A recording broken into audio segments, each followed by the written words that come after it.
Selamat sore, perkenalkan nama saya Francisca Putri Amelia. Saya dari kelas PA 3 PAK 51. Hari ini saya akan membahas tentang soal mengenai kasus perusahaan server Dutch Inch. Soal yang pertama, apa opini dari Scott? Scott selaku auditor telah menyampaikan kepada George selaku direktur dari server Dutch Inch terkait dengan isu going concern perusahaan yang dipimpinnya. Berdasarkan kondisi tersebut, Scott harus mengadakan pertemuan dengan pihak manajemen server Dutch dan meminta penjelasan terkait langkah-langkah atau kebijakan strategis apa yang akan diambil oleh manajemen untuk mengatasi kondisi perusahaan yang sedang mengalami kesulitan, sehingga dapat mempertahankan keberlangsungan usahanya. Opsi yang mungkin diambil oleh Scott adalah memberikan opini wajar tanpa pengecualian dengan paragraf penjelas dengan syarat adanya pengungkapan yang memadai terkait server Dutch yang sedang mengalami kesulitan. Yang kedua, jika Scott berkesimpulan bahwa pengungkapan yang dilakukan oleh server Dutch tidak memadai, maka ia dapat memberikan opini wajar dengan pengecualian atau tidak wajar. Soal yang kedua, bagaimana paragraf penjelas bisa terwujud dengan sendirinya? Jika Scott memberikan paragraf penjelas terkait aspek going concern terhadap audit dalam hal ini server Dutch Inch, maka hal tersebut tentu akan memberikan dampak yang signifikan terhadap server Dutch. Dampak yang mungkin terjadi diantaranya yang pertama, server Dutch Inch akan kesulitan untuk melakukan pembelian secara kredit dengan supplier. Yang kedua, jika operasional perusahaan terganggu, maka perusahaan harus melakukan efisiensi termasuk diantaranya adalah pengangguran jumlah pekerjaan atau karyawan. Yang ketiga, investor akan menarik investasinya dengan server Dutch Inch dan calon investor akan mengurungkan niatnya untuk berinvestasi. Soal yang ketiga, membahas pentingnya pelaporan auditor yang lengkap dan akurat kepada publik dan menjelaskan kemungkinan konsekuensi bagi kedua belah pihak jika paragraf penjelas dan catatan kaki tidak disertakan. Bagaimana Scott dapat meyakinkan George bahwa laporan keuangan yang terbaik bagi semua pihak yang terlibat? Pentingnya pelaporan auditor yang lengkap dan akurat kepada publik. Laporan audit merupakan sarana untuk mengkomunikasikan pekerjaan dan temuan audit secara komprehensif yang bermanfaat bagi pengguna laporan audit seperti investor, kreditur, dan lain sebagainya. Laporan audit haruslah disampaikan secara lengkap, akurat, objektif, meyakinkan, menjelas, dan ringkas. Konsekuensi yang mungkin terjadi jika kedua belah pihak tidak mencantumkan paragraf penjelas terkait going concern dan catatan kaki. Perusahaan akan dapat menghindari kemungkinan dampak eksternal dari gejolak yang sedang dialami sehingga tetap akan meraih kepercayaan investor, kreditur, pemasok, dan juga pelanggan. Kemungkinan kondisi tersebut dalam jangka pendek masih bertahan, tetapi mengingat kondisi perusahaan yang sebenarnya sedang tidak dalam performa yang baik, apabila tidak segera diatasi, maka kondisi tersebut perlahan akan terkuak ke publik. Sedangkan bagi Scott, apabila ia tidak mencantumkan paragraf penjelas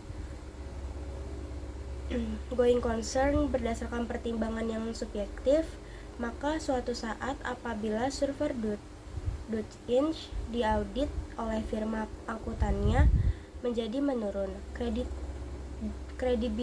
kreditabilitasnya akan ditanyakan oleh banyak pihak. Soal yang keempat, apa implikasi potensial yang timbul bagi kantor akuntan jika menerbitkan laporan wajar tanpa pengecualian tanpa paragraf penjelas going concern? Dalam memberikan opini audit, auditor harus melakukan pertimbangan yang objektif sesuai dengan kondisi perusahaan yang sebenarnya. Jika proses audit telah selesai dilaksanakan sesuai dengan ketentuan yang ada, maka auditor akan memberikan opini atas hasil audit tersebut. Apabila seperti kasus yang terjadi pada server.inch, misalnya auditor memberikan opini wajar tanpa pengecualian, tanpa paragraf penjelas, padahal kondisinya seharusnya ada, maka auditor telah melanggar SPAP atau Standar Profesi Akuntan Publik. Hal ini bisa membuat para pemangku kepentingan atau stakeholder mengambil keputusan investasinya yang keliru dan tidak cermat.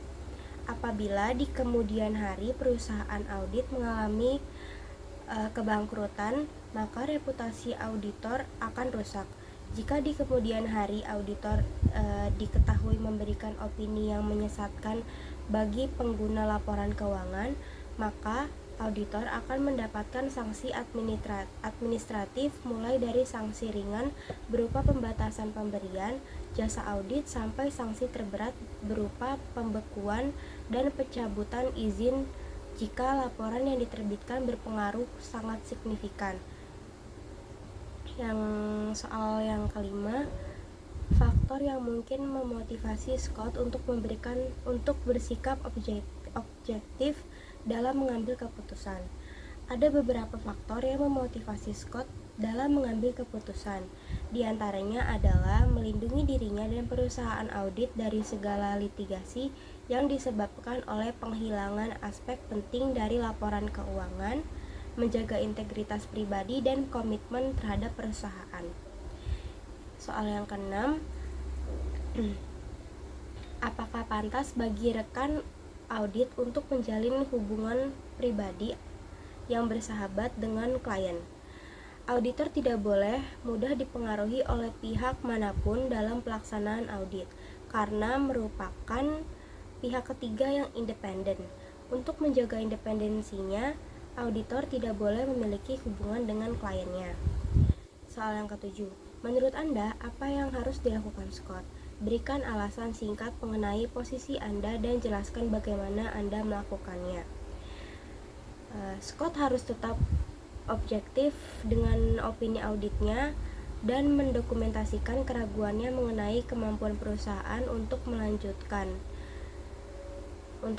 perusahaannya. Sebagai auditor, Scott harus bertanggung jawab untuk menampilkan representasi akurat dari situasi keuangan perusahaan. Soal yang ke-8, bagaimana hubungan skeptisme profesional dengan pertimbangan profesional? Jelaskan beberapa faktor yang mungkin mengaburkan skeptisme profesional Scott. Faktor yang mungkin saja mempengaruhi skeptisme bisa relevansi, perolehan, ketepatan waktu, serta objektivitas. Dan soal yang terakhir, pertimbangan jebakan penilaian dalam memecahkan masalah yang salah. Apa sajakah permasalahan yang Scott sedang mencoba menyelesaikan? Masalah apa yang harus dia coba selesaikan? Jelaskan bagaimana ia dapat menyelaraskan kedua tujuan tersebut sehingga masalah menjadi lebih mudah dan diselesaikan. Masalah yang harus Scott hadapi adalah opini WTP dengan paragraf penjelas going concern dan juga krisis keuangan yang dialami oleh perusahaan server.inch. Tujuan yang dapat diselaraskan dari dua masalah tersebut adalah untuk mempermudah Scott dalam mengambil keputusan. Sekian pembahasan dari soal server.inch dari saya. Terima kasih.